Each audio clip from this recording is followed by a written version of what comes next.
Welcome to our channel. Today we how to authenticate on dYdX for order signing.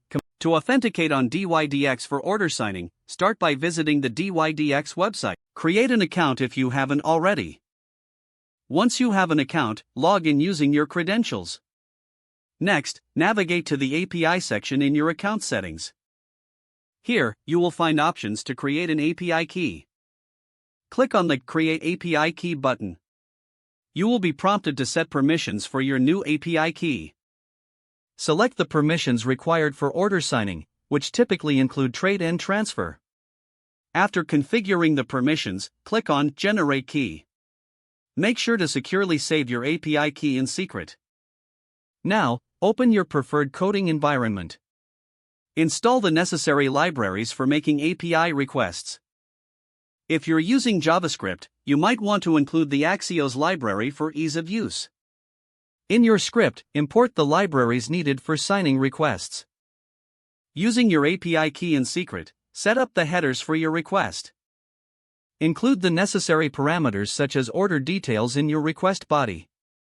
To ensure your request is authenticated, it's crucial to sign it using the MAC SHA-256 algorithm. Use your secret to hash your request body along with the current timestamp. Add the resulting signature to the headers of your request. Send the request to the dYdX API endpoint for order signing. Check the response to confirm if the authentication was successful. If successful, your order will be processed as expected. If you encounter any error messages, review your API key permissions and request format. Make adjustments as needed and re-attempt the signing process. Once you successfully authenticate, you can start placing orders through the API. Always keep your API key in secret secure.